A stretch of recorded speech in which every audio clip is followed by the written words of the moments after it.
بسم الله الرحمن الرحيم لا حول ولا قوة إلا بالله العلي العظيم الحمد لله رب العالمين وصلى الله على سيدنا محمد وآل الطيبين الطاهرين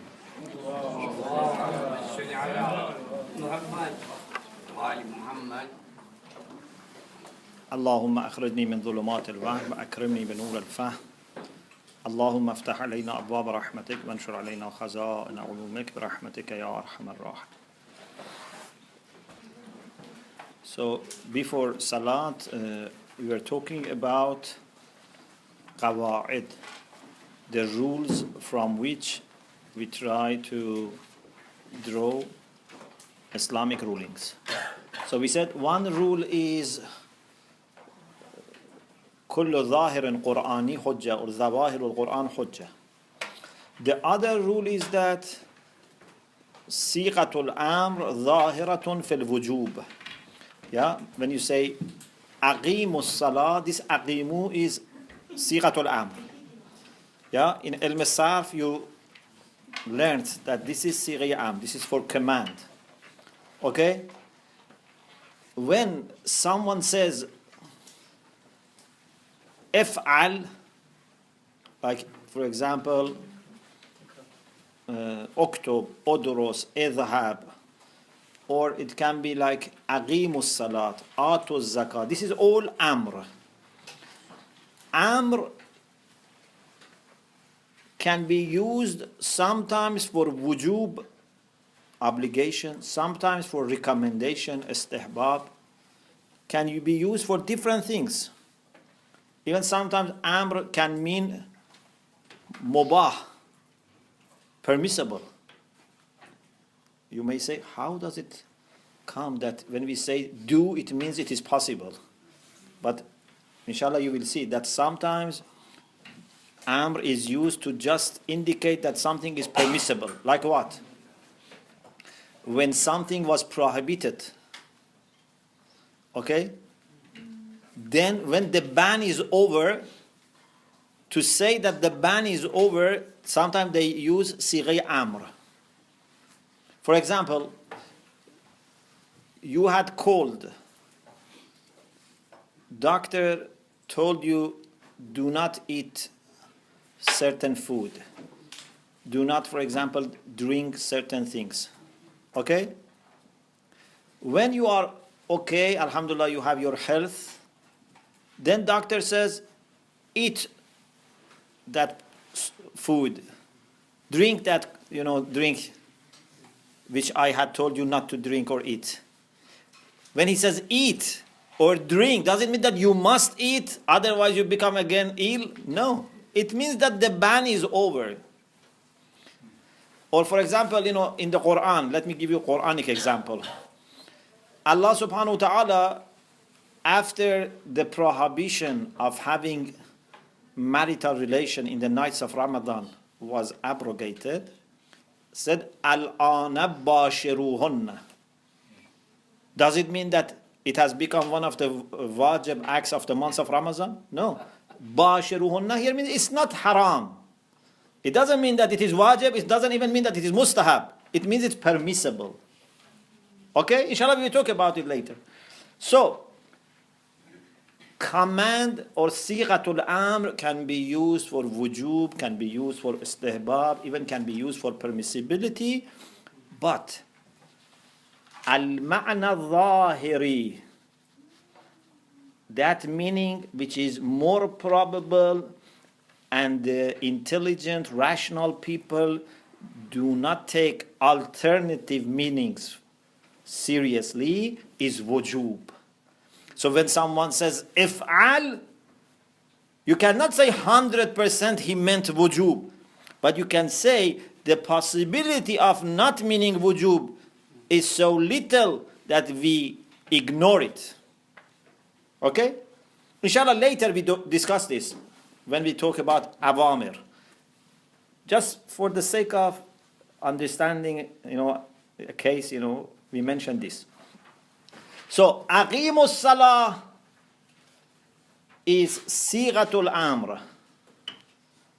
صيغة الأمر ظاهر في الوجوب. And this is a Quranic zahir. And we said zawahir al-Quran hujjah. So when you put all these premises together, so it implies that iqamatus salat is obligatory. Because aqimus salat is sighatul am. Sighatul am zahiratun fil wujub. So aqimus salat zahiratun fil wujub. And then we say kullu zahiran Qur'ani hujjah. So indeed we have how many qiyas here? Qiyas, you know qiyas, deduction in mantiq. How many qiyas are here? Two. Two, yes.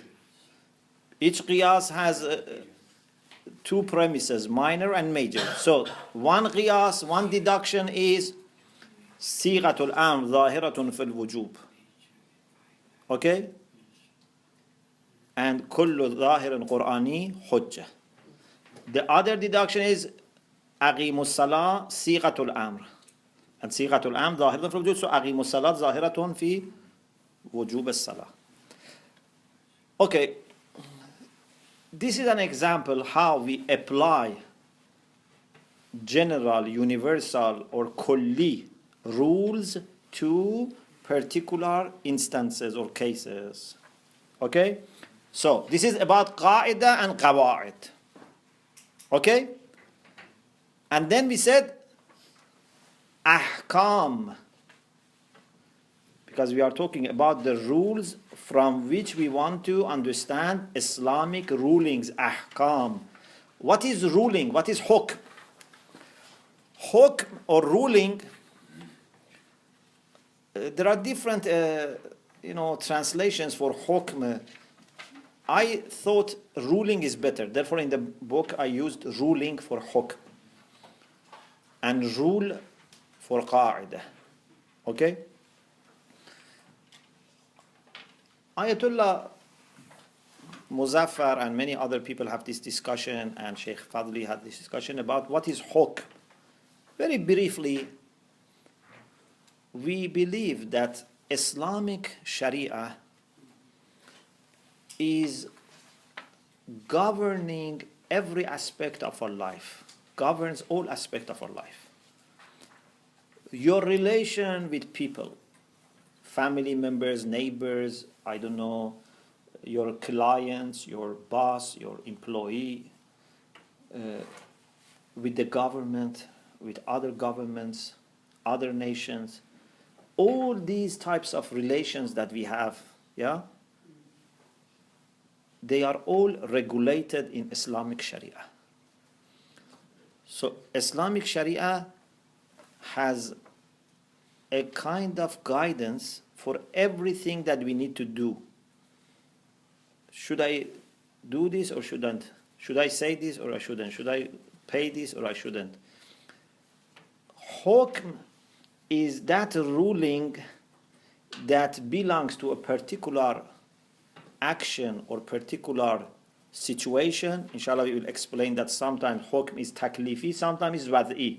So either hukm belongs to an action or belongs to a situation and explains for us what can we do with respect to this case that would secure our sa'ada, our happiness, our felicity, brings order to the society, also helps us in achieving our salvation.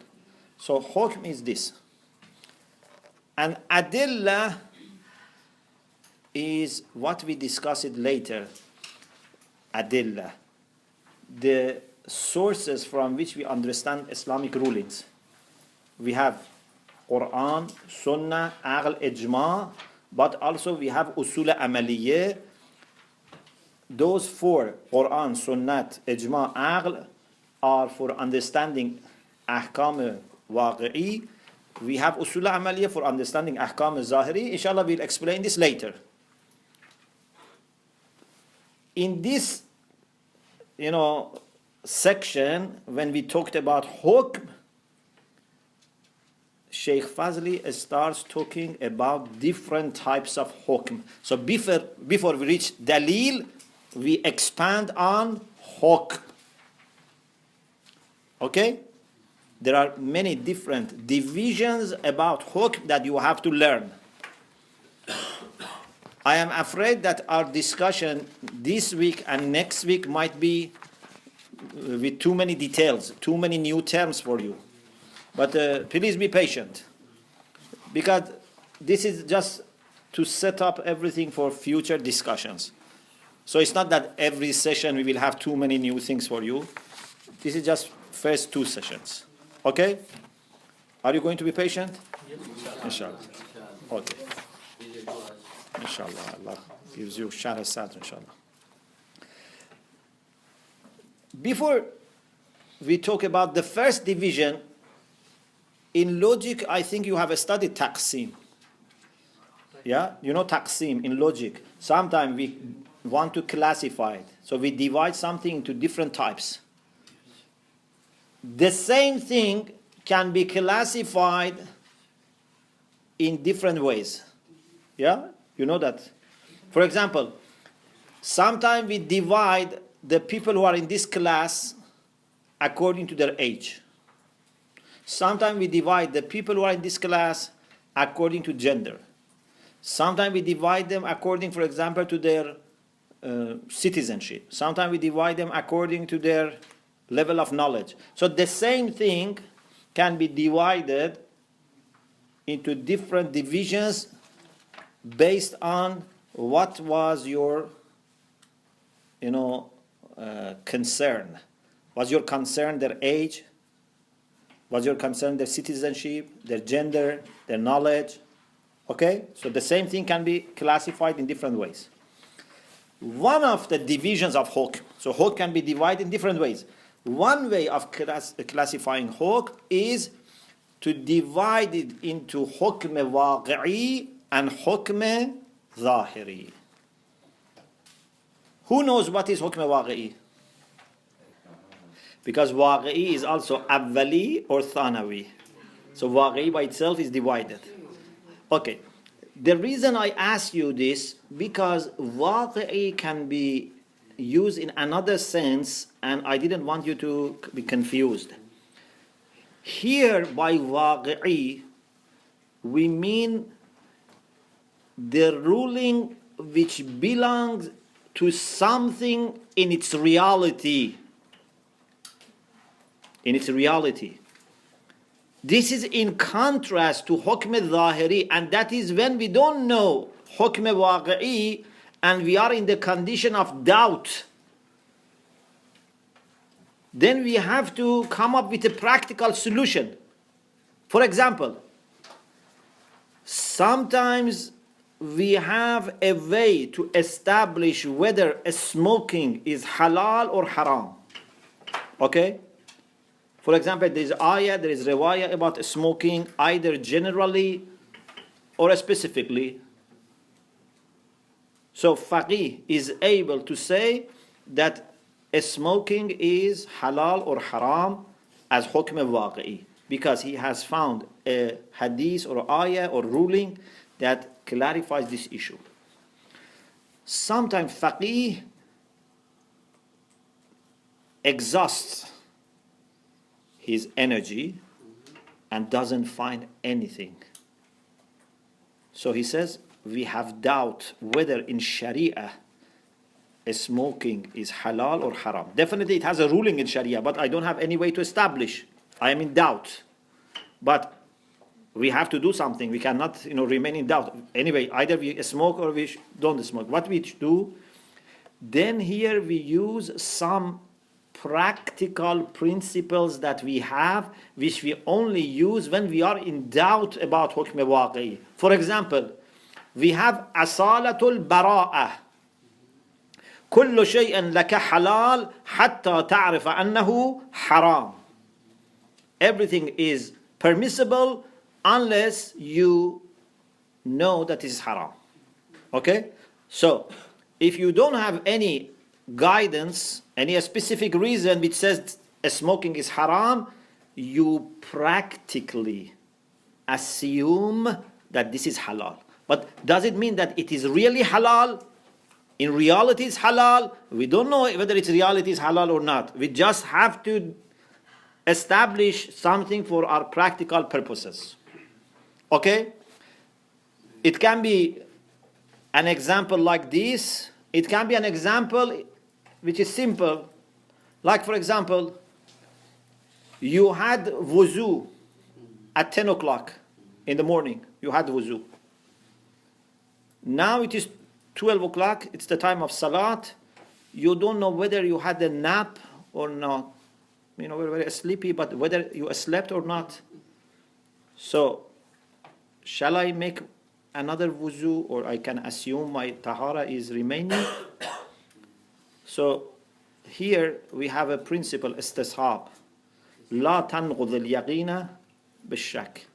So, when something is known to be certainly the case, you assume that it is continuing till you have certainty that the situation has changed. So unless you know that it has changed, you assume that it's as it used to be. Okay, so now based on istishab, you don't make wuzu. Okay, but does this really mean that you have wuzu? No, maybe you have wuzu, maybe you don't have wuzu. Or for example, something was najis. You don't know whether it is washed or not. Okay? For example, at home you had a carpet which was najis. You went to holidays. When you came back, you don't know whether, for example, your husband or your wife or your children have washed it or not. You know it was najis, but there is a possibility that when you were away, maybe someone cleaned it. So, can you assume that it has become clean? No. You need to establish that it has become clean. Otherwise, you should assume that the situation is still as it used to be. These are practical principles. They don't establish something is halal or haram, or tahir or najis. They just help us to understand what is my duty now, what should I do now, in the absence of a specific guidance for understanding al-hukm al-waqi'i. So because I don't know hukm al-waqi'i, now I have a second option, which is hukm al-zahiri. Okay? So this hukm al-waqi'i here means a ruling which belongs to something in its reality, in itself. In contrast to hukm al-zahiri, which is when we are in doubt about the primary ruling of something. And we have to do something anyway. So we have a practical principle to follow. So did you understand the difference between hukm al-waqi'i and hukm al-zahiri? Okay? Now, hukm al-waqi'i by itself can be one of the two. Sometimes it's the primary ruling for something in itself, something in reality, in ordinary situation. For example, you want to pray, you have to make wuzu. Necessity of wuzu is hukm waqi'i awwali. Okay? But there is someone who doesn't have water. Or there is water, but it's harmful for his health. Here, he should make tayammum. Is tayammum hukm waqi'i or hukm zahiri? It's waqi'i. We don't have doubt, Okay? It's hukm waqi'i. But is it awwali or thanawi? Thanawi. Because it's for extraordinary situation, for secondary situation. Did you understand? Yeah. So, hukm waqi'i is the ruling which is for something, whether it's action or situation, in its reality.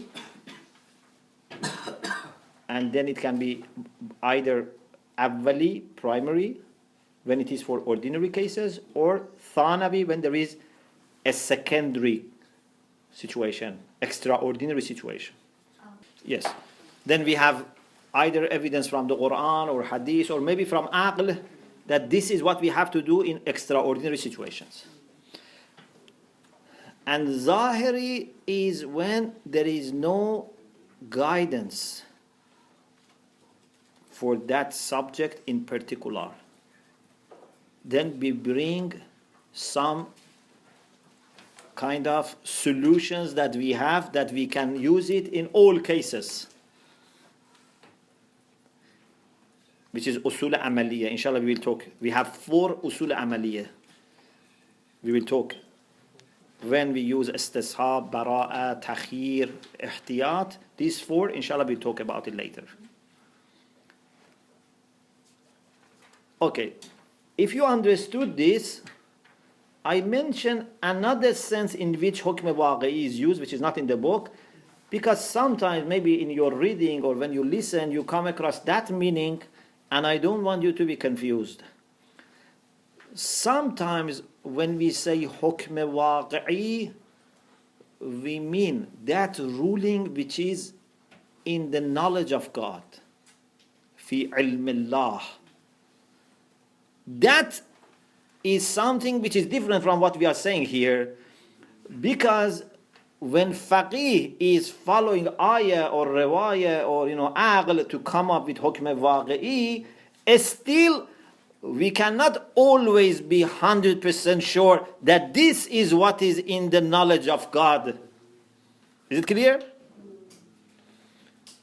So based on the evidence that we have, we say this is wajib or this is haram.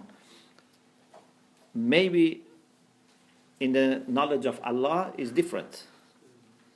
Of course, there are things that we are sure that even in the knowledge of Allah is the same. For example, wujub as-salat, there is no doubt about it. We know that in the knowledge of Allah. But those things which is a matter of ijtihad.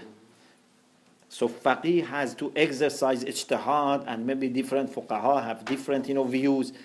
Shia have this understanding that there must be one ruling which is correct.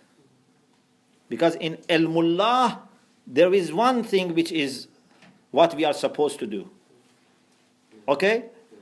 Either our mujtahid can reach that ruling or he makes mistake. We believe that mujtahid is either musib or mukhti'.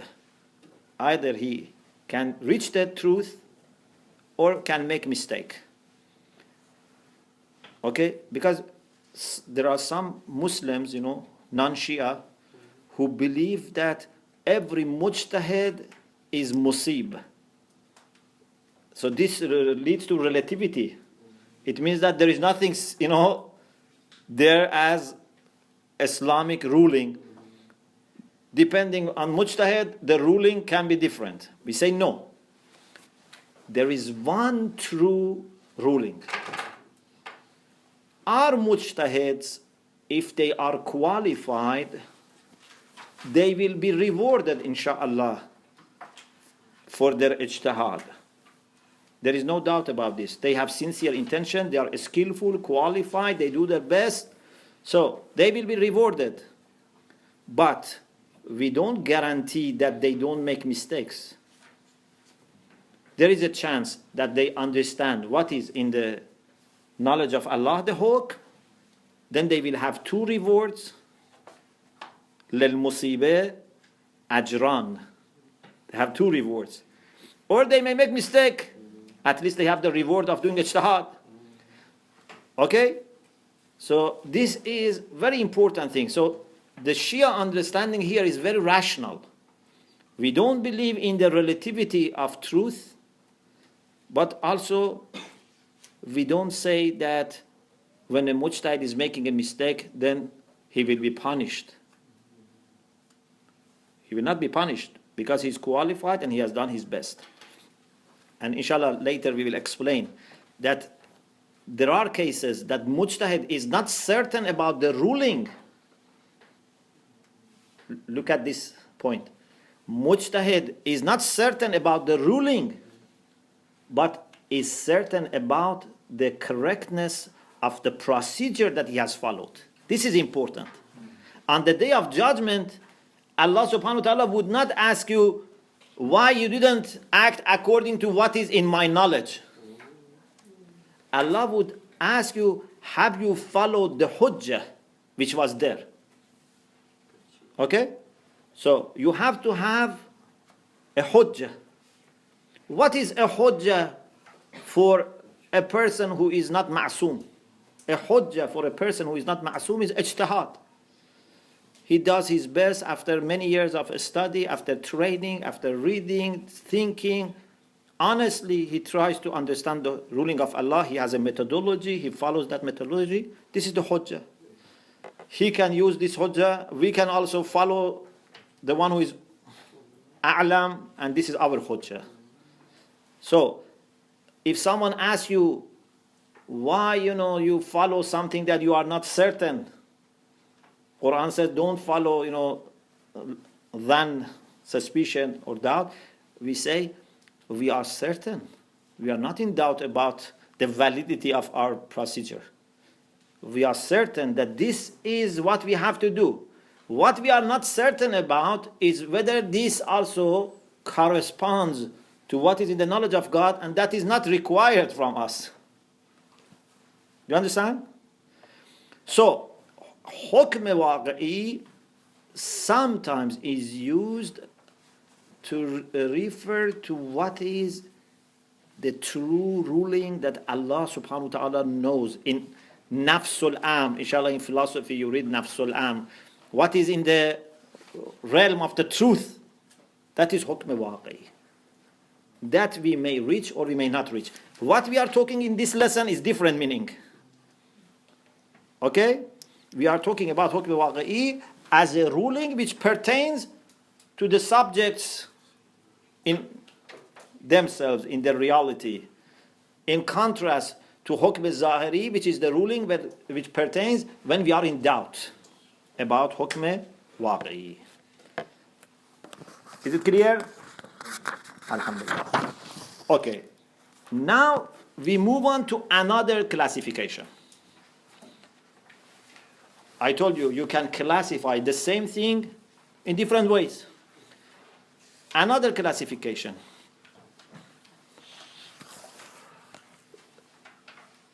In the Arabic version, Mabad Usul al-Fiqh, Sheikh Fadli divides hukm into three, but in the English I have divided it to two because I think that's better, and that is the way that majority of ulama do. Majority of ulama do it in the way that I have mentioned. Hukm is either taklifi or wad'i. Al-hukm imma taklifiyun aw wad'iyun. Okay? I explain later how he makes it three, but we make it two. Okay? Taklifi, what does taklif mean? Obligation, duty. Sometimes the ruling is about what to do or not to do. So, directly explains your action. It's about your action. And in Islam we have 5 types of ruling for action. Wujub, istihbab, mubah or ibaha, karaha or makruh, hurma or haram. Okay? There is nothing unless it is one of the 5. No action. Okay? Because any action, it's either wajib or makruh or mubah or mustahab or haram. Okay? And there is actually you can argue that it cannot be 6 or 7. Because either to do and not to do are equal, then it is mubah. Or to do is better, or not to do is better. If to do is better, it's either must do or you can still not do it. If not to do is better, either you must not do it or you can still do it, although it's better not to do it.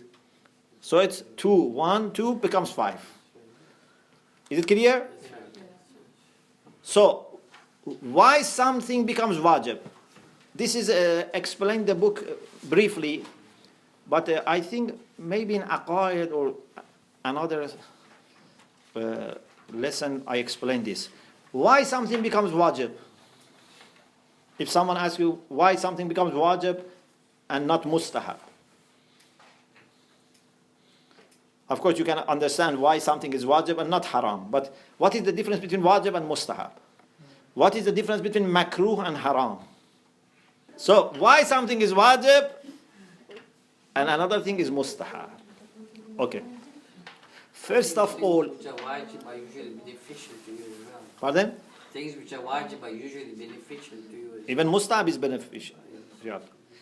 You know, these things that today look very simple, these are the things that for centuries were discussed, and different schools of Islam had different ideas. Even today there are differences.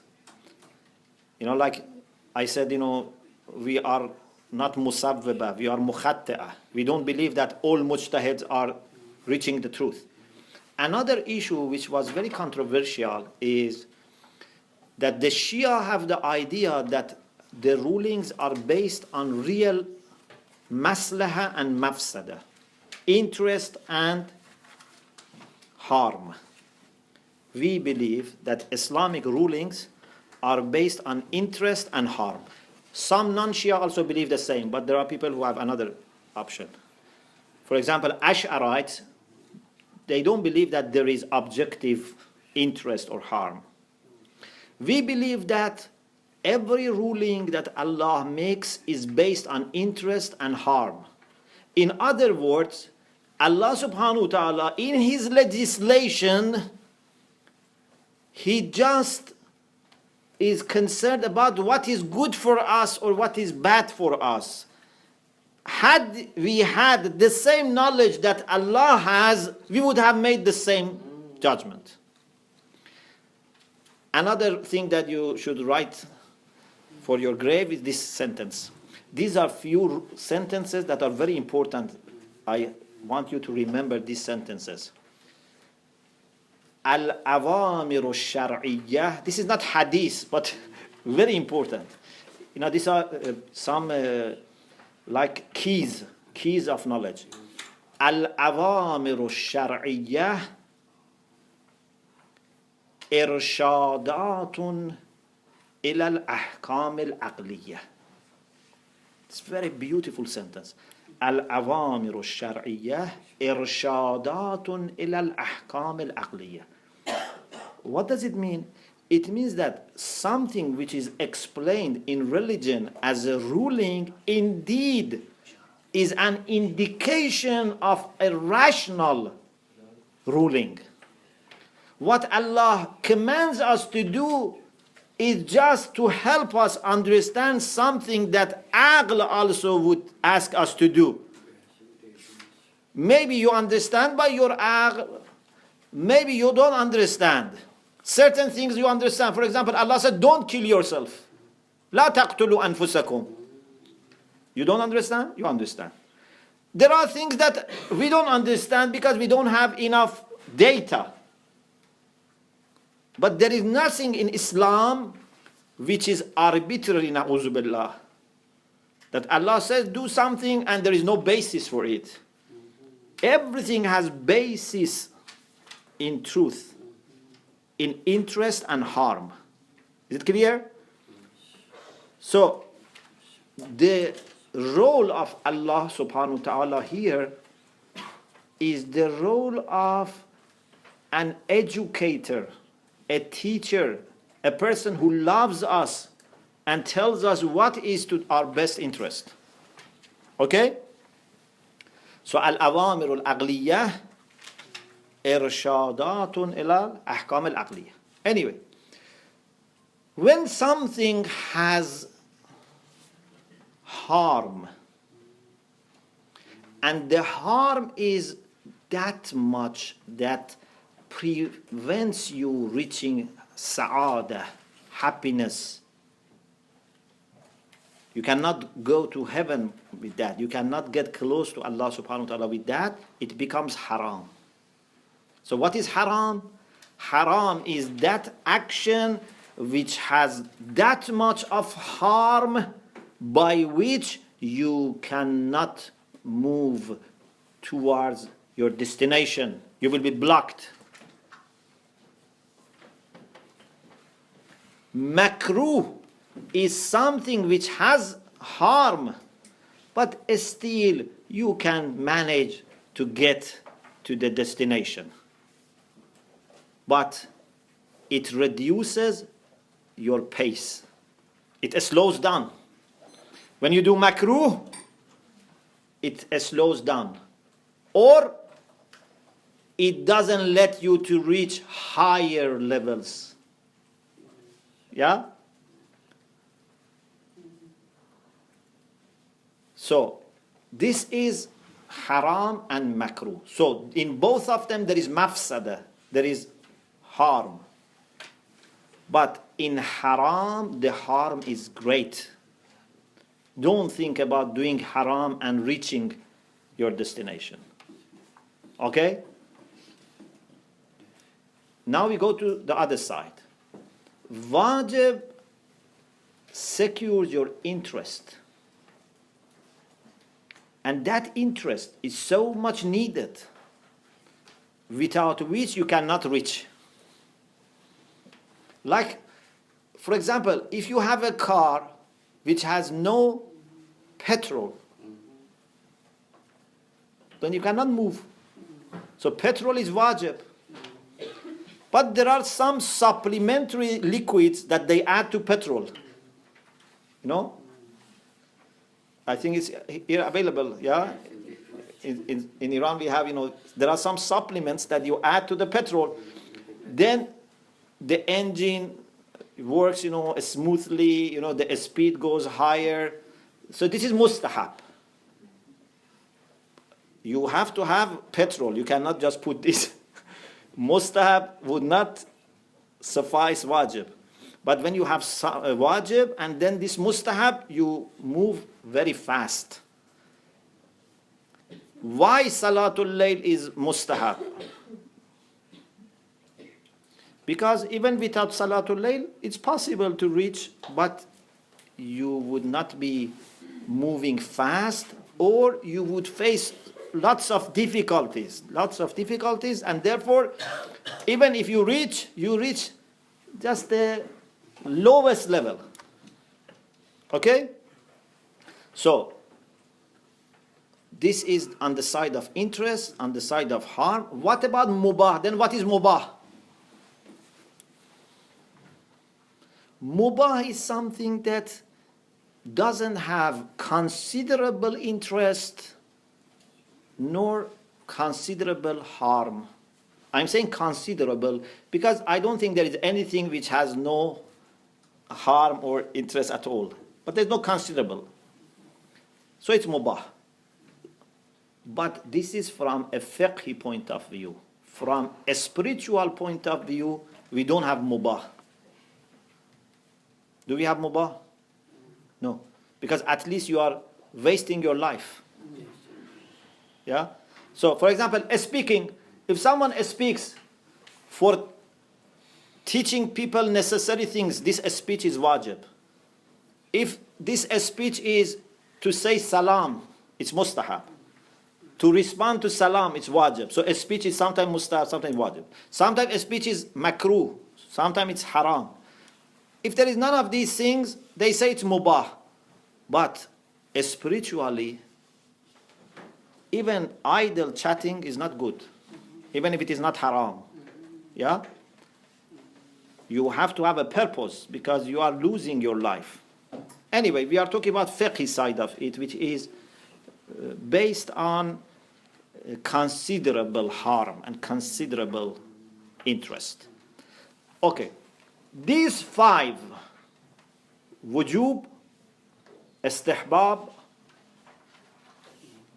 ibaha, karaha, hurma.